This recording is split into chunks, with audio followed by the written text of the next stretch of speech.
In a world torn by various conceptions and a constant battle between information and misinformation, where do you stand?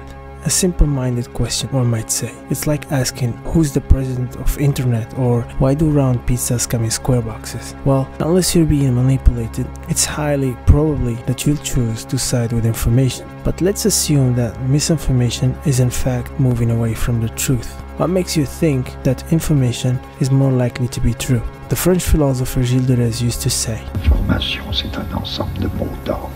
Quand on vous informe, on vous dit ce que vous êtes censé devoir croire. Information is a set of watchwords. Put differently, the issuer, the transmitter of the information, may pursue an agenda. In this case, the accurate term for information is propaganda, and the belief which upon your opinion would be founded would be subjective. The current conflict between the West and Russia is also the battlefield for two opposing truths, the Western truth and the Russian truth. This is an attempt to understand the Russian truth. First of all, thank you so much for doing this, Professor. It's a true honor to talk to you, sir. You are welcome. For the context, in L'Angle, which is an online economy-oriented media, we don't focus much on the news. We would rather try to understand reality. We do it most of the time in French, sometimes in Arabic, and in English also. So the core purpose of this discussion is to try to comprehend the why. Before we go on a deep dive, how would you define yourself? You're known as Russia's mastermind, President Putin's whisperer. A think tank is calling you one of the most dangerous philosopher in the world, showing you in a picture holding a stinger, if I remember correctly. So yes. Yeah, to what extent these terms refer to reality? I could not judge. The most of the Western propaganda tries to describe me as demonic, demon, a kind of demon of evil influence, of evil, of all evil in the world. I am a philosopher, first of all. I define myself as thinker. I'm traditionalist, so I'm in favor of the school of thought of René Guénon and Julius Evola.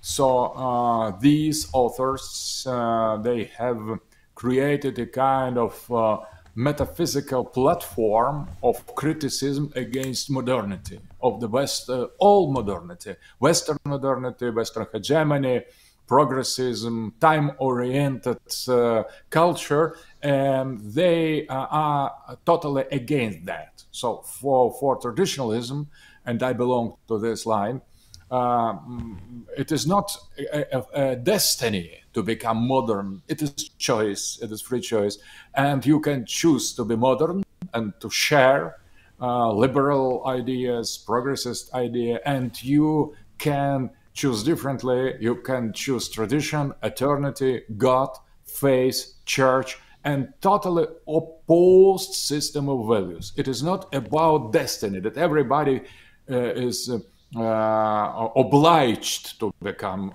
modern, to be modernized.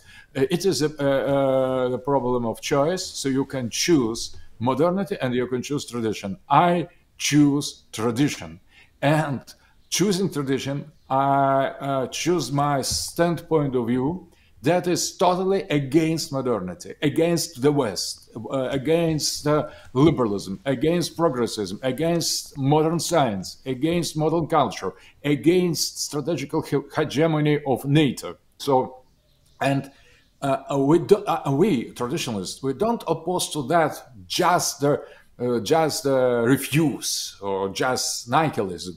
No, we oppose to that the alternative system of values, conservative, family, church, faith, God, eternity, empire, hierarchy, traditional order based on the spiritual basis, Platonism, active Platonism, and we are fighting for that. And I think that now Russia in this precisely conservative traditionalist turn. So what is dangerous? I think I'm dangerous by two reasons. First of all, I challenge, following Guénon and Evola, modernity as a whole. So that is very, very important. So it is, I think, as long as I understand, that is the only new global opposition to the Western liberal, progressist, globalist discourse. Because before it existed nationalisms of different kind, communism that challenged capitalist domination, but they have lost their struggle, and it is new enemy, new global enemy of globalism. It is traditionalism. So I represent the tendency of the theoretic way, and that is why I consider myself and the tendency I represent as point of attraction to all power that challenge global hegemony. And second, I am not just isolated person or movement or network of persons who think likewise, but I represent Russia, and Russia is following more or less the same line. So, but Russia, you could not easily discard. It is the great power with a nuclear weapon, with high level of sovereignty. And so that makes me really dangerous, because I represent theoretical and practical challenge to the status quo of global dominance. So, generally, I accept these labels, and I represent clearly defined camp in the world of ideas. I think the modernity is first of all idea, and we need to fight it with alternative idea.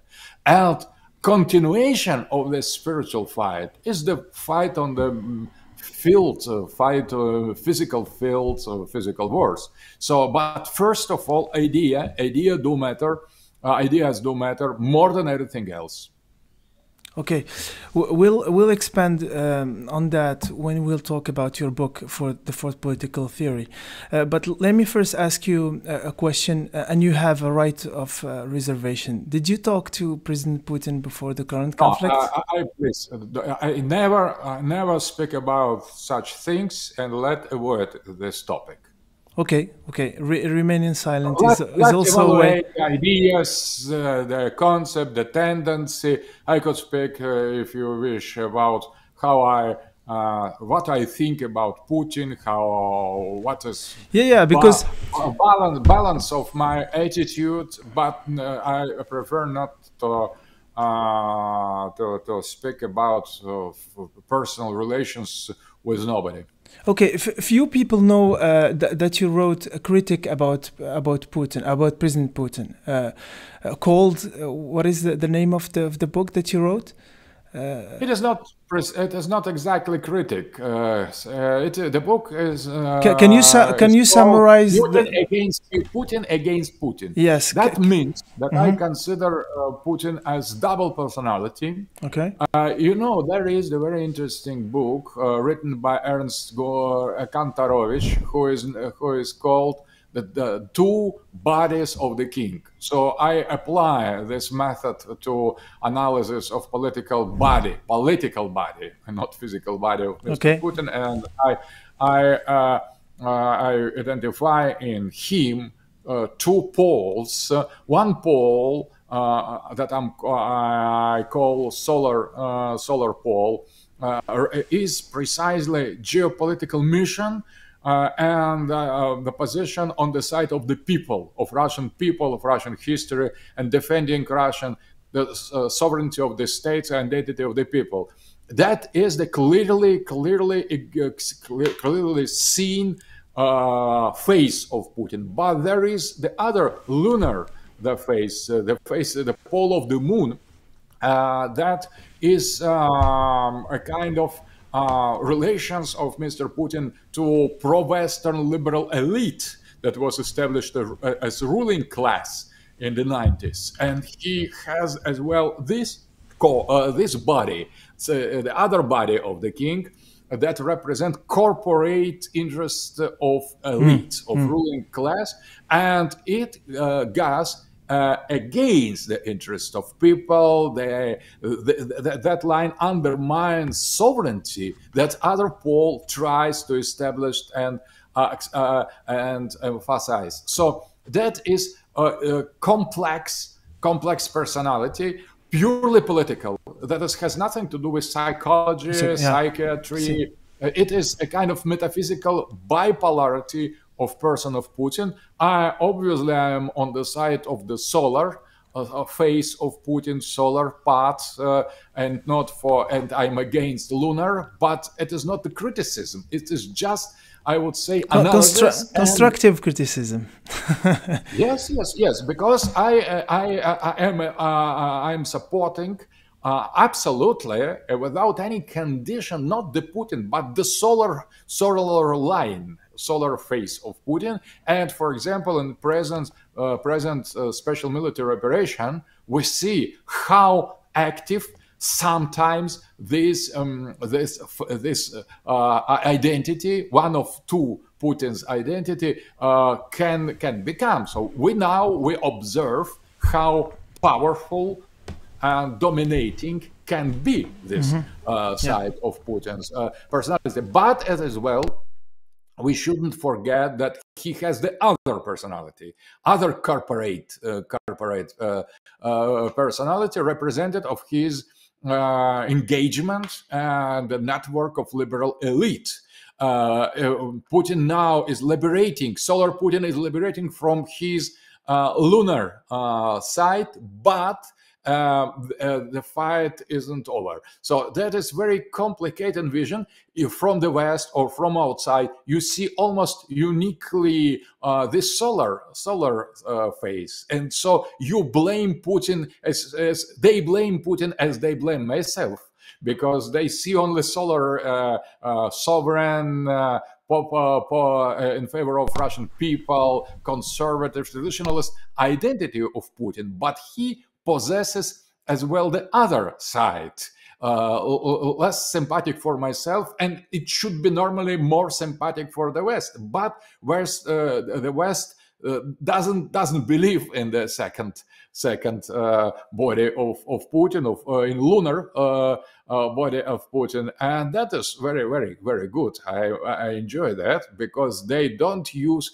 the globalists don't use the argument they could use if they will be more attentive, for example, for my objective writing. So my writings, my book on Putin is not a criticism, not constructive criticism, it's just description, I would say, almost objective, neutral description. But my position is obviously on the side of the solar identity of Mr. Putin. But that is my just judgment. But my description, you could read in any sense,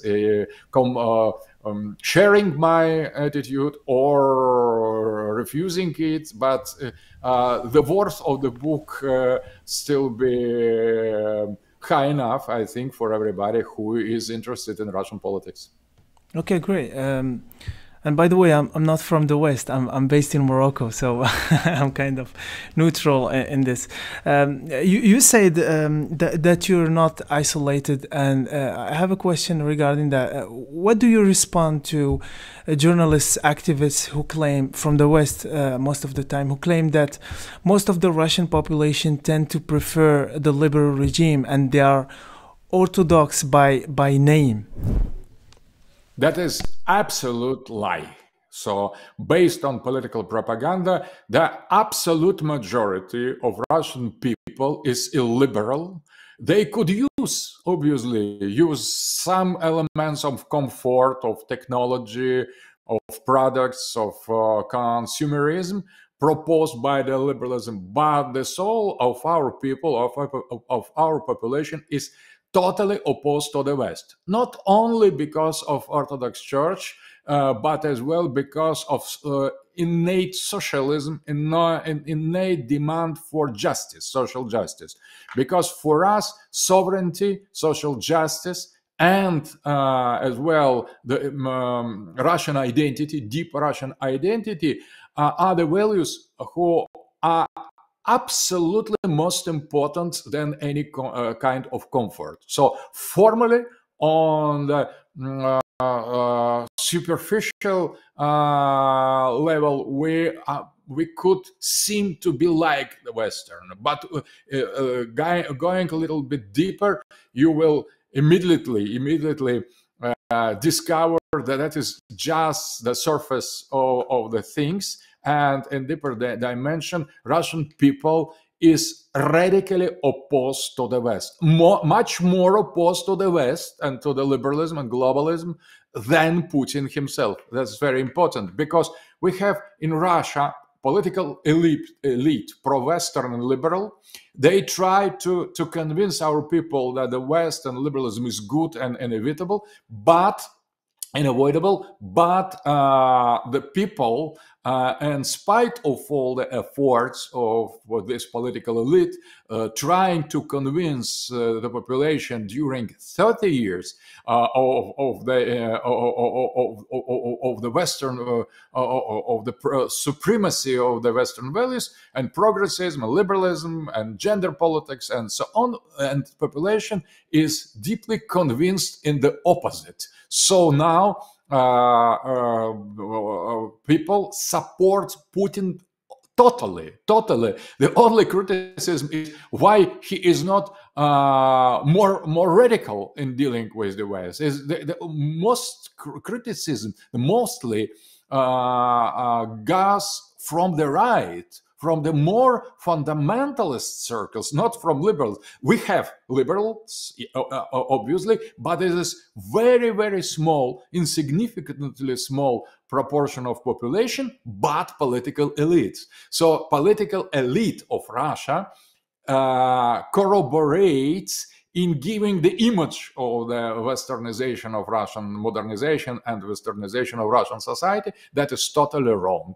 And there is a kind of Western propaganda that try to describe, present Putin as a kind of dictator that tries to impose its will over pro-Western population. Is absolutely wrong, because our population is much more anti-Western than Putin. Okay, so what you're saying is, I think it's Rashid Ashashi, who is a geopolitical expert, in a conversation with Karin Beshigorov, who is a professor of the University of Moscow, said, when you scratch the Russian, you'll find the Slav, isn't it? Exactly, because the Russian are the Slavs, and if you scratch the Russian, the ancient proverbial words were, if you scratch Russian, you find Tartar.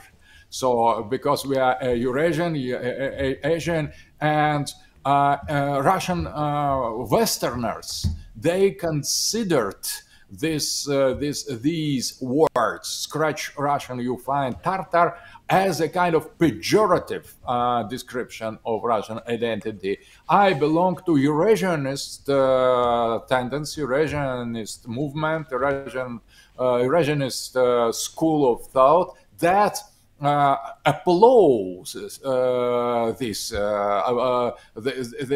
formula. Yes, you can find Tartar, you can find Asian, you can find the thieves, you can find every Sarmats, you can find scratching Russia, you can find obviously Slavs, because we are Slavs, but Orthodox Greek, you can find many levels of deeper identity that has nothing to do with the West. So that is important. So Russian identity is not Western. It is not so much anti-Western. It becomes anti-Western when West presses too much on imposing its own identity. In that sense, it becomes anti-Western. But normally, it is just not Western, non-Western identity. And that is, if you keep scratching Russian, you can find many levels beneath Slavs, Tartarian, and so on. So we are very complicated, complex people with very accentuated, special identity that we are calling it. Russia is not just a country, it is civilization. That is most important in order to understand. You should compare Russia with, for example, Islamic world, with Europe or West, or with India or with China. It is civilization comparing with other civilization, not the country. It is not something like France or Morocco or Canada or Mali. It is Africa in itself, it is Latin America in itself, and it is Europe in itself, it is China, because China is much more than the state, a nation state. It is, for example, Maghreb. You could compare Russia with Arab worlds, with many particular regional identities, not unique, or for example, Arab barbarian world, because the Maghreb is partly Berber Yes. as well, not just Arab. So that is very interesting. So Russia is combined civilization, complex civilization, and we could call it Turanian civilization.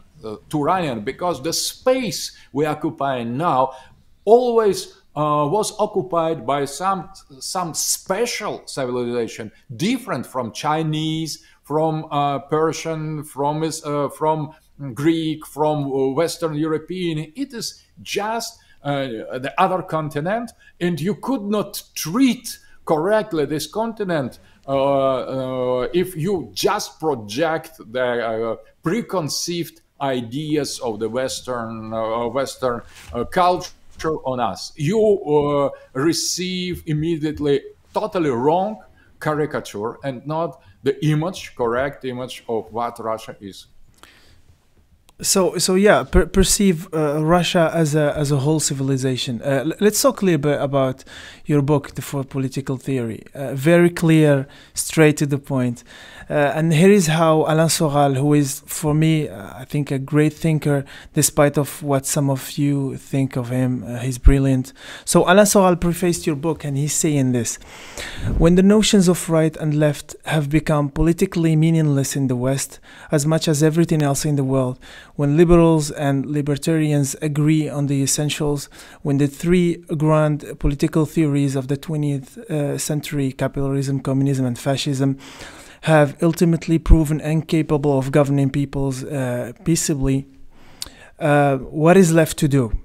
So according to Alexander Dugin, a teacher of sociology and geopolitics, one of the most influential intellectuals in Russia, only one radical solution remains: to devise a different approach, a fourth political theory.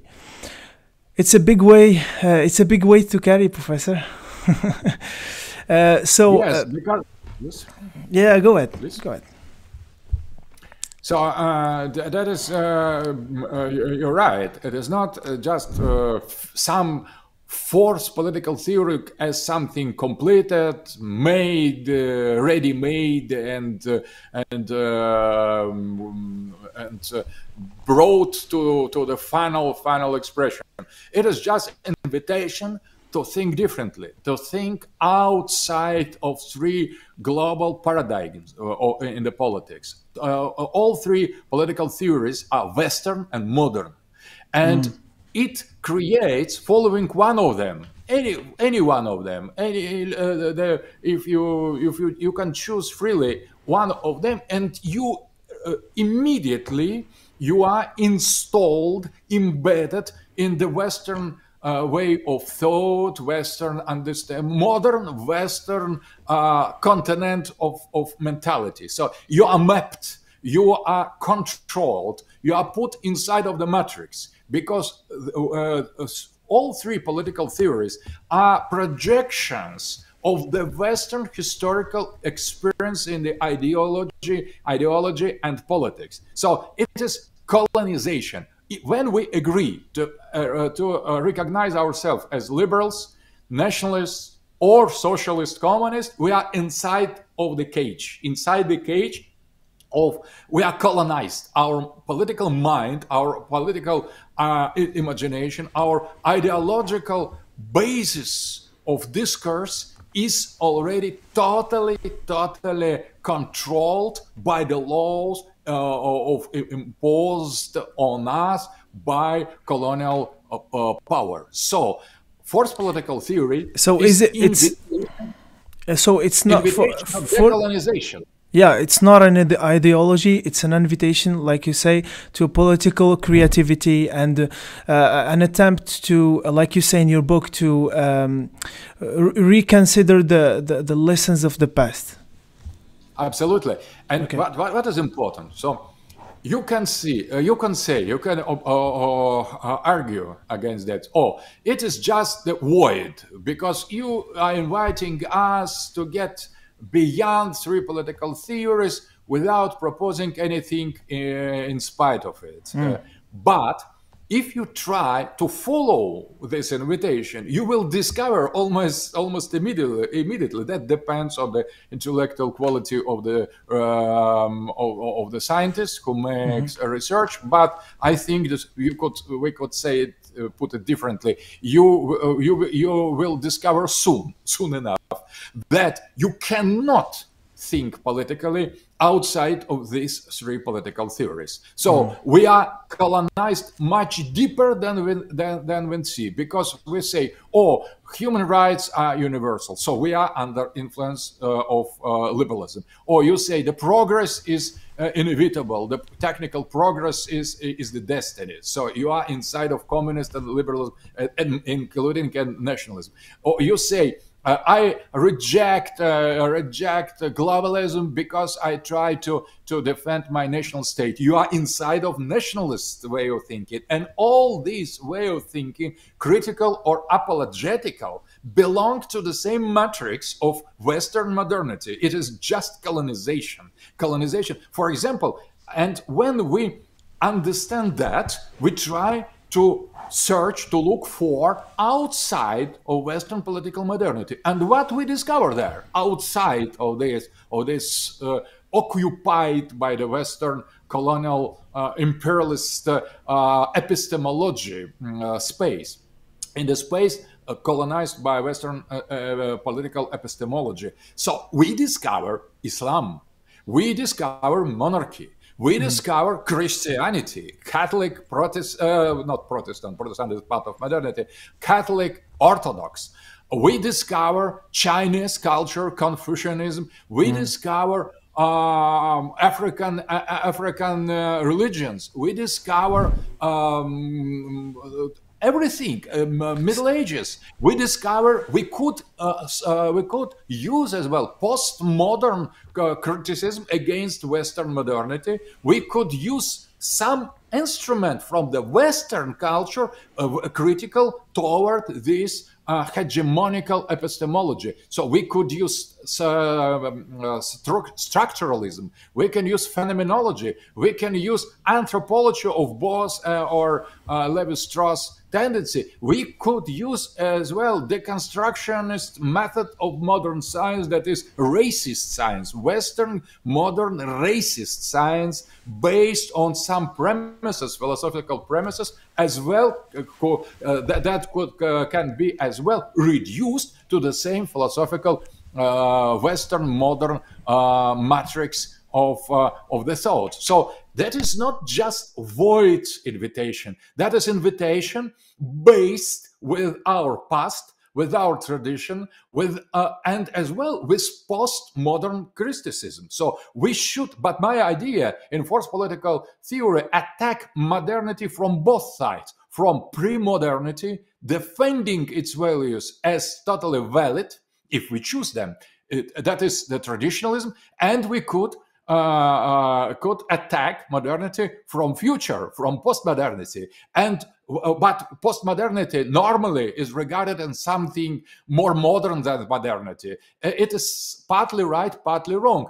If we join postmodernity with pre-modernity, we receive very interesting very interesting weapon, and I think that is what is important to have the critical method against liberalism not being reduced to communism and fascism, because nationalism and communism are the product of the same matrix, of the same Western globalist from the beginning, colonial, imperialist, racist epistemology. So we need to fight this racist Western colonial epistemology in form of liberalism, in form of communism, and the form is nationalism. So that has nothing to do with rehabilitation of nationalism or fascism. It is the real anti-racism,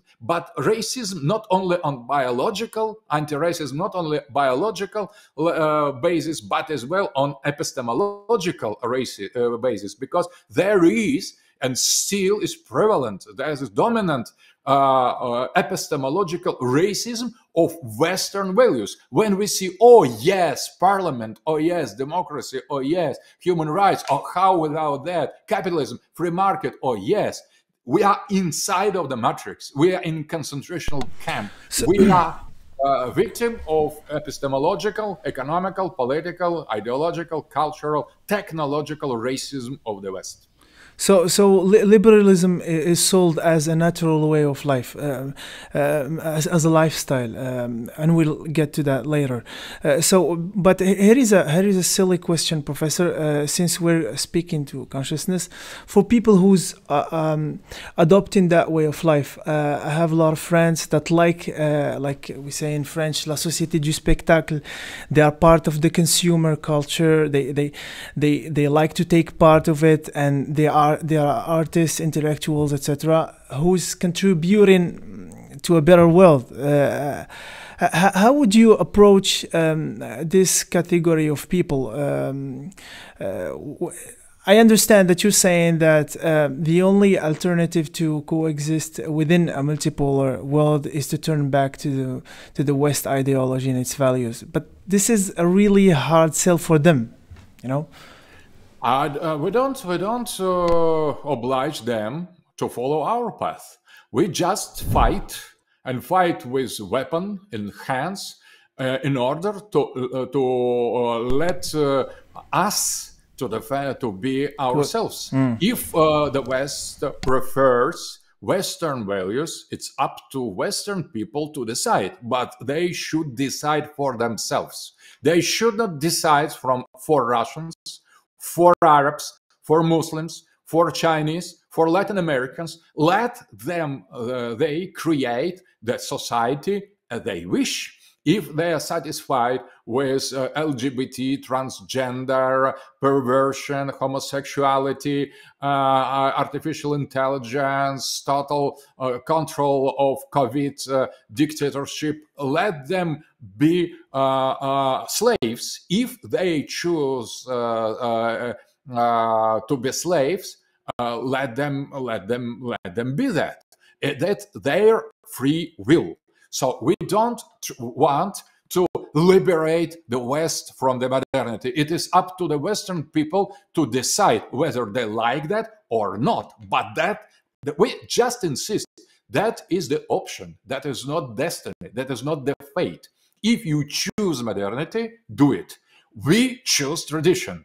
The majority of the world population chooses tradition and conservative values, and the majority of the world rejects LGBT plus, homosexual marriages, transgenders, cyborgs, artificial intelligence, gene modification of genes,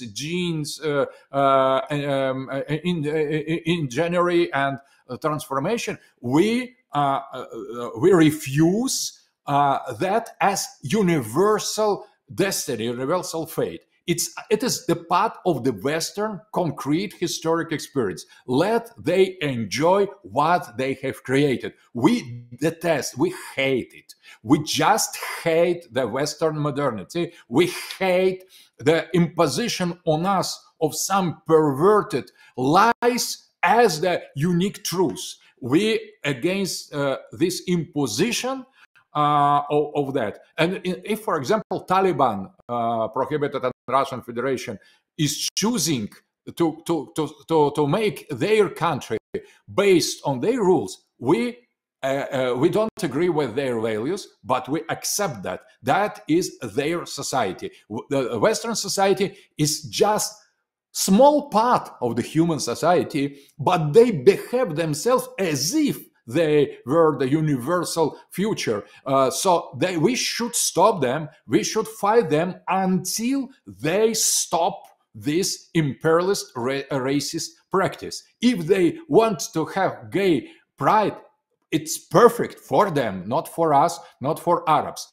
And we should, in all Arab country, in all Islamic society, we should fight LGBT tendency, artificial intelligence, everything that is against our Arab, not in that case Arab, Muslim, spiritual and religious rules. And that is not the question of politics of some dictatorship or nationalists. It is demand of the population. The same for Russia, the same for China, the same from everybody else. We need to put the West inside the legitimate borders of the West. The West is the part of the world. It is not whole world. And that goes against the racist pretension of expanding open society, promoting human rights, imposing liberal system of value, culture, technology. So if they like that, that's up to them. But we don't like them. And we are going to fight until we will be free for that pressure, from this pressure, not from these values. It's up to us. For example, if we want authoritarian monarchic rule, we have all the rights. Monarchy is in Morocco. Monarchy is the Qatar. The people are prospering, happy, rich, more or less satisfied. Everybody in all situations there are some criticism, but in whole monarchy as well possible solution. England has their queen, but when we start to say about monarchy of Russia, they say, oh, it is dictatorship or the Tsarist imperialism. Let's stop this kind of speech. Otherwise, Professor, why do you, just to understand, why do you compare Russia with monarchy? Because you see it as a monarchy? Yes, that's interesting. Okay. Because we have a kind of popular monarchy. So it is not monarchy formally established. It is just demand of the strong father of nation, permanent, not elected from time to time, permanent, strong, fighting for glory of Russia. So that is Putin is the less suitable person for that.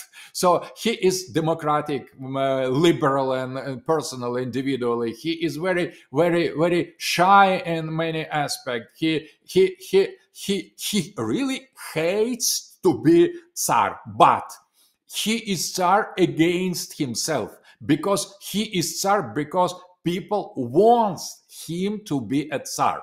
So that is the reason why the cult of Stalin is so high now. We have totally forgotten the real Stalin. Stalin is long ago forgotten. He didn't exist as a historical person during many decennies. And now we, in the people, the most famous, most venerated, more venerable, most praised figure is Stalin. Not because of the memory, because of everlasting archetype of strong Russian Tsar. So we are monarchists on the subconscious level, and our monarchists are communists, praising Soviet Union, new conservative traditionalists. So that is monarchy on demand. That is the monarchy demanded by population and not imposed from above. And Putin is a victim, a kind of victim, personal victim of this demand, because we project, the people, society projects on him this demand. Putin, be the Russian Tsar. We hope on you. We expect from you to become Russian Tsar. That is our common popular will. And Putin responds, "No, I'm just the democratically elected president." That's wrong, says the people. Wrong. You are our Tsar. Don't go out. Stay here forever. Stay here, find your hair, establish a permanent rule of some transcendental authority over these clans of elite fighting each other. We hate oligarchy. Russia hates oligarchy and loves monarchy. So, and democracy in our people, in our consciousness, coincides with empire. We democratically elect empire. So democratically, as in 17th century, we have elected Romanov to rule Russia, and they rule it over 300 years. And the only way we really reject it is liberalism in all its modifications. I have another question about your book, and allow me to rephrase. You say that liberalism began to seem like the natural order of things. And the acceptance of that is in our societies. This is the case in Morocco. Not talking about the intellectual elite, but the society is staggering. And by the way, for those who didn't read the book, I highly recommend that you do so. But in your book, you argue that National Bolshevism and Eurasianism, excuse me for that came very close indeed to the fourth political theory. Can you elaborate that particular point? So, first political theory, but as I think formalization of the ideological thought, how to criticize liberalism, that is precisely presents itself as natural thing, as something natural, but it is just political propaganda. So it is publicity, is propaganda, is mind control. So they say, oh, it is not liberalism, that is just modern comfortable thing, that is just technical progress, that is going by itself, but naturally. But nothing in the human society is natural. Everything is human. Everything is social. If someone tries to present something as natural, that is a lie. That is just propaganda. So liberalism is totally artificially created system of value, of norms, of method, and of measures as well. So liberalism has created, first of all, measure. And the measure is individual. And after that, with this measure, it measures its own production. But if you install first measure, and after that, the thing to be measured by this measure, you are master of the game. You can change the rules, you can change definitions, terms, discourse. So you are master of the language, not of the discourse. So that is important. So that is about naturality. And first of all, from the beginning of the 90s, I started to find a way to criticize liberal ideology, liberal hegemony and ideology, trying to avoid communism and nationalism. First, it came to my mind following some intellectual work of French New Right, Alain de Benoit. He is my friend, and somehow I was inspired by him from the late 80s. So his idea and my idea was to join an illiberal right with illiberal left.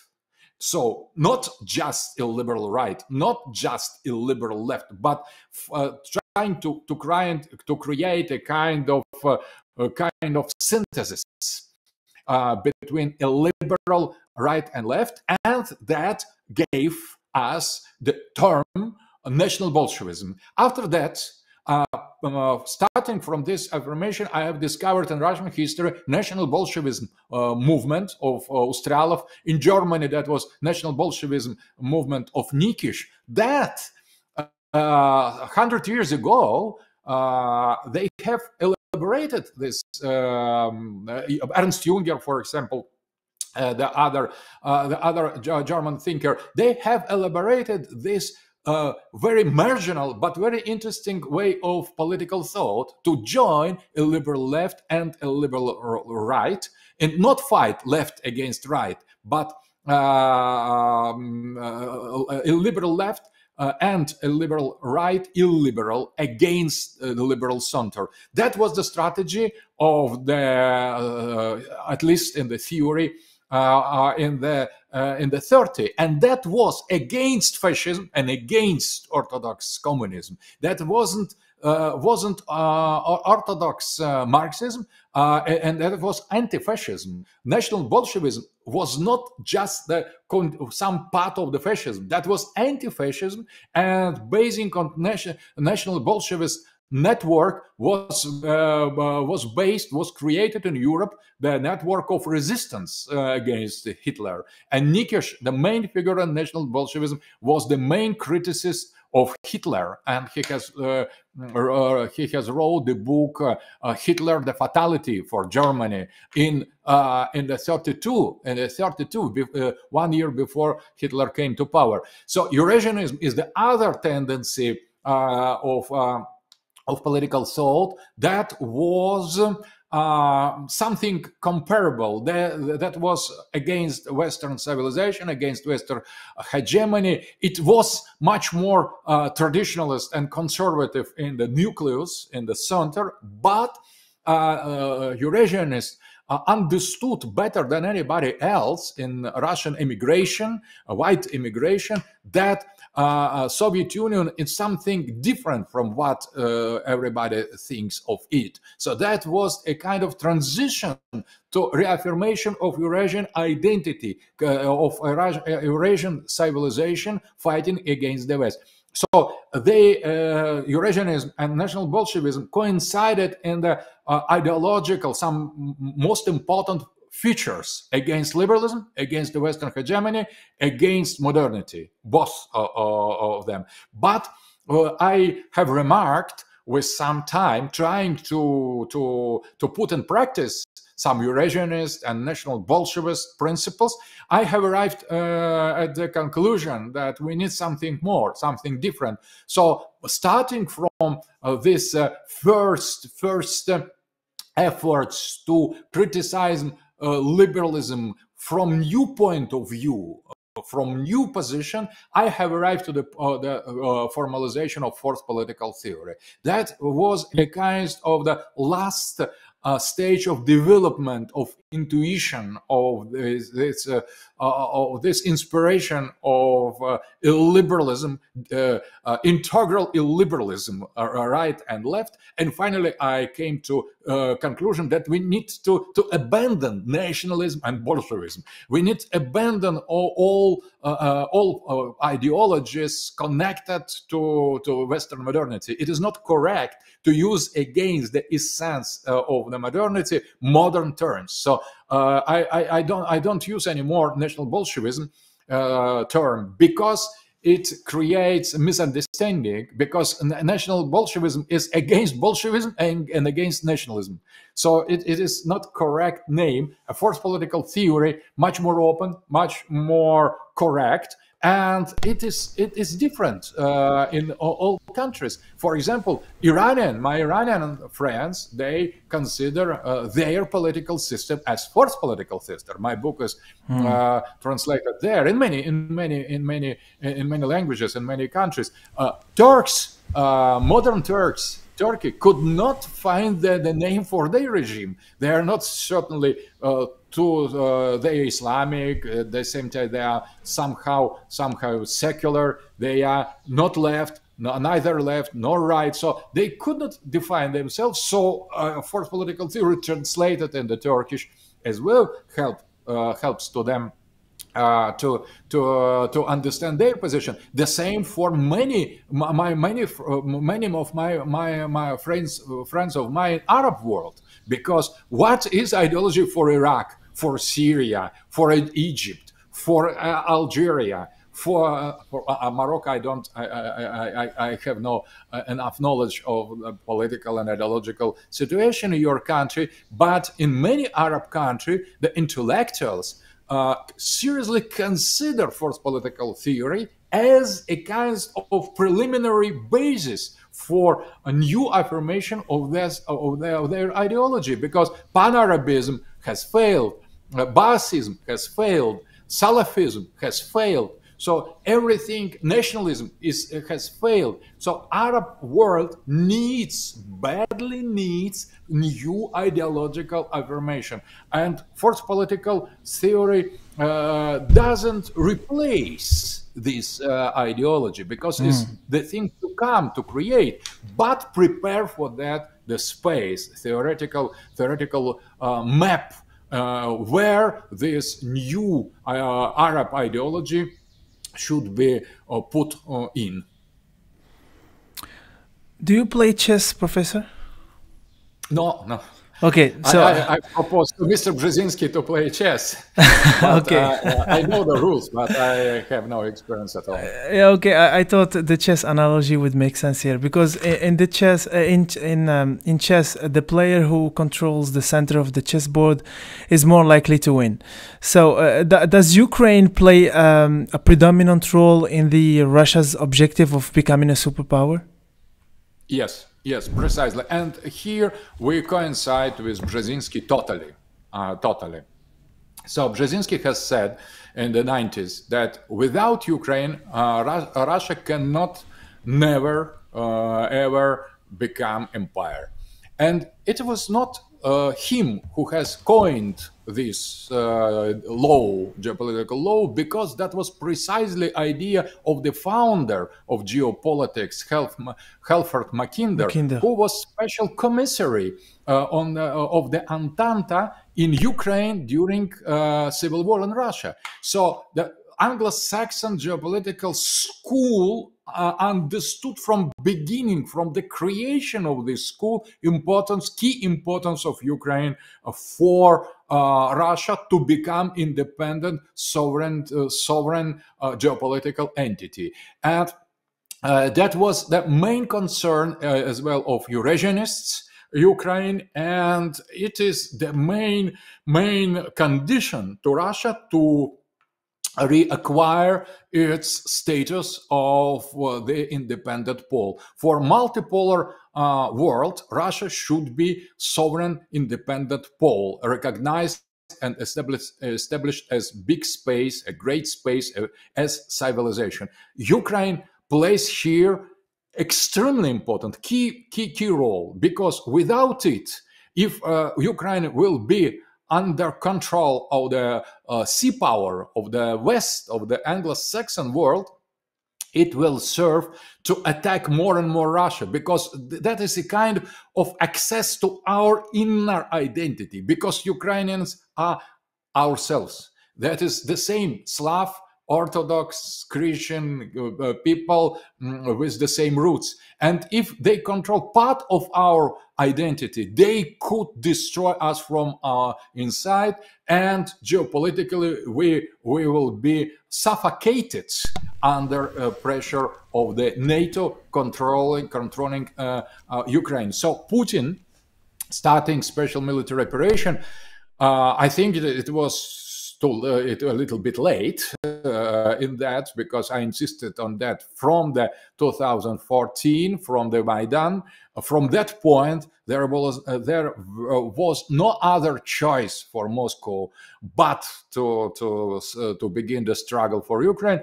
But better later than never. And now Putin is fighting precisely for that, for acquiring the minimal strategical space to affirm Russia as really sovereign and independent geopolitical pole. So it is not about something we could do or we could not do. We had no choice but to reacquire Ukraine in order to be the pole of multipolar world. Without Ukraine, Russia will be almost so vulnerable to the West that we could not dream about returning to real sovereignty. In geopolitical terms, it is a crucial space, and if it will be, if it serves as a sanitarian cordon for the Anglo-Saxon geopolitics, we are done. And that understand every serious geopolitician in the world, Atlanticist on the other side and on our side. And that is why geopolitics is so important. It is as well important not only to understand what is going on in Ukraine, what is going on in the multipolar world, what is the main goal of Russia, but it is important for the future, I think, for Arab country. Without geopolitics, we could not understand anything in modern politics, because not economy, neither culture, nor some abstract norms of ethics, of human rights, everything is decisive. All these aspects, economy, sanctions, energy resources, natural resources, violation of human rights, political structures, all these reasons, all these domains are totally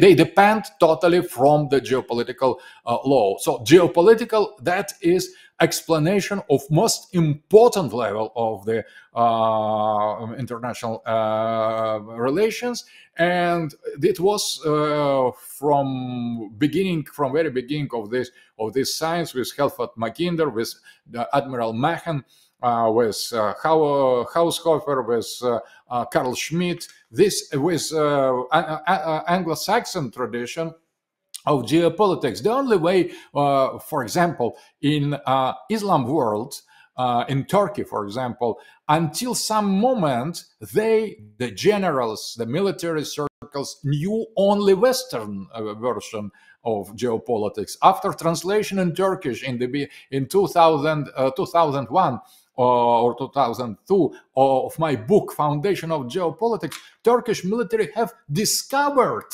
as well Eurasian attitude, because including in the first writings of Mackinder, there were both land point of view and sea point of view. But after that, Americans and Anglo-Saxons have developed only sea power point of view.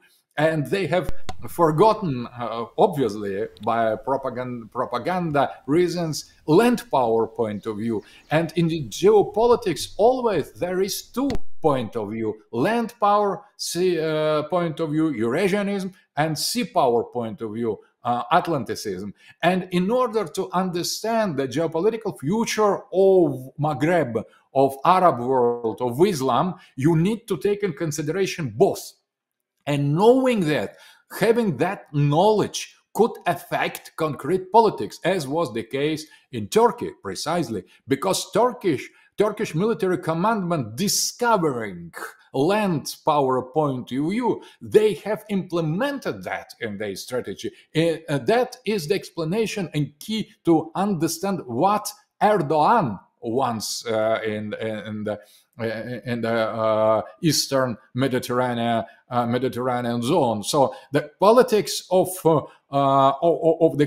leader knowing geopolitics, having some knowledge in that field, that is totally different from the behavior of the politicians who are deprived of this knowledge, who are ignorant in geopolitics. So I strongly recommend to Moroccan intellectuals and strategists and military circle to study geopolitics, land power point of view, Eurasianist geopolitics, as well as sea power point of view. That is much easier, I think. Yeah, so Ukraine plays a predominant role in the control of Heartland, of the Heartland.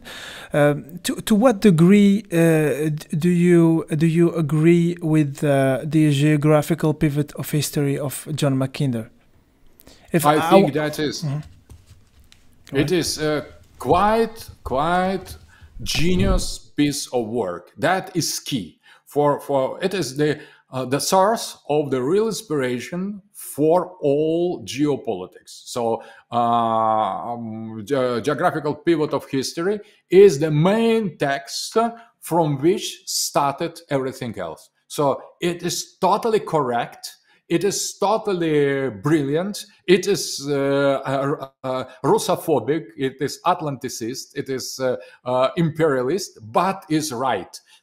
I have mentioned already that if you have a correct description of the situation, you could read it from different point of view. So I have read geographical pivot of history with Russian eyes, and I immediately have discovered the importance of the fight of the Heartland and land power against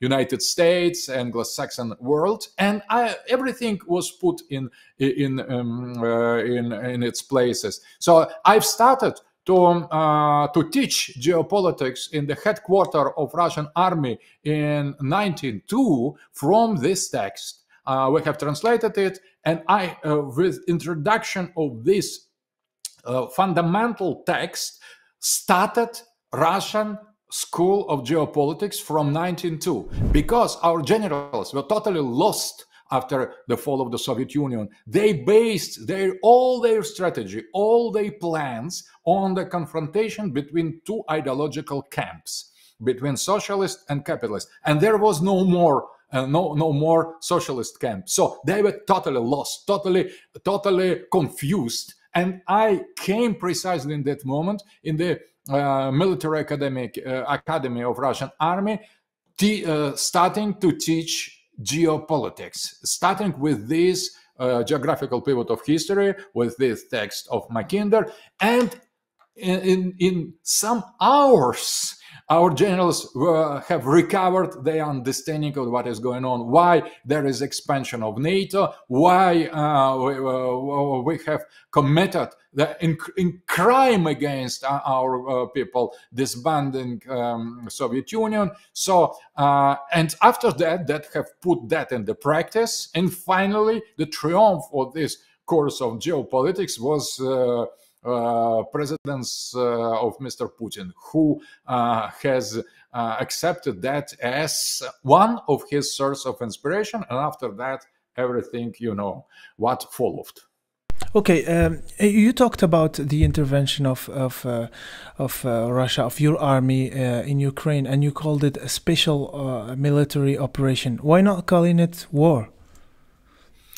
That is, I think, because the war are led against fully recognized political sovereignty of the enemy. So that is kind of respect with some rules.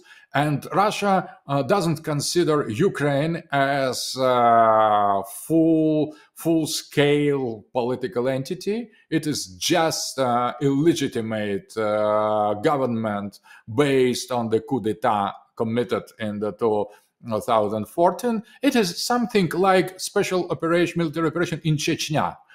In the second Chechenian campaign. So we don't consider the Ukraine territory as totally established and fully recognized national territory of other state with a recognized government. We consider them as the bunch of terrorists, of neo-Nazi who try to who try to get into the NATO in order to attack us. So we consider them as ISIS, for example, in Syria. So for us, Ukraine is ISIS. So it is not the war against ISIS, because we don't consider that legitimate national state, and they could become national state, but they should choose from the beginning different strategy.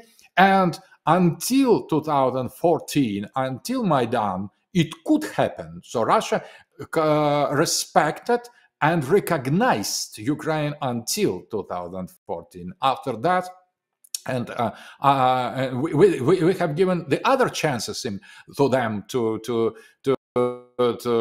improve their behavior, but they have totally neglected this opportunity, and now we're dealing with them as the bunch of neo-Nazi terrorists representing the great danger for us. So we don't consider this territory as the territory of different national state with whom we could declare a war. It is not so. It is just denazification and demilitarization. Okay, the war yeah. we led. Really, it is something different. That is a real war against unipolar liberal world order, in order to establish multipolar world order. That is the war. And special military operation is the path, one front, one campaign, maybe crucial campaign for in this real world, the war of Russia against unipolar world order. And so that is the reason why we don't call it war. Last question. In your book, you say that you've met Brzeziński. What did you think of him? So I respect the enemy, and that is liberal consider their enemy as subhuman. They were totally depraved, without intellect. They described liberals. They described their enemy as subhuman, as barbarians, as savage, and so on.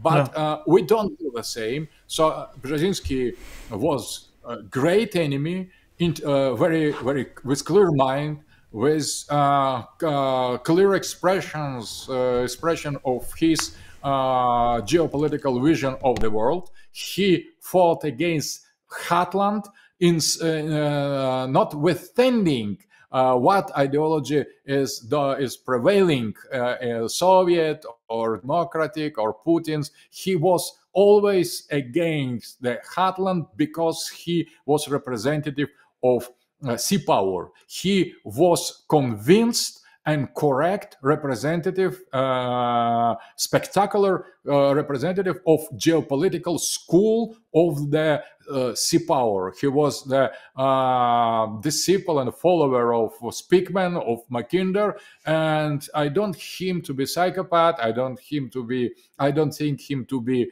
mad, ill, Polish. So I think that Polish roots maybe helped to them to understand athleticism, but he was American. He was follower of Anglo-Saxon tradition of sea power strategy more than many of Anglo-Saxon. He was more Anglo-Saxon, being Polish and being European, than other Anglo-Saxon. He was clear, but brilliant in some way, because we have changed the plus on minus and minus on plus, and we have received our Eurasian strategy. So we respect our enemy, and interesting. He has dedicated his book to me, writing for Mr. Dugin with the wish for him to change his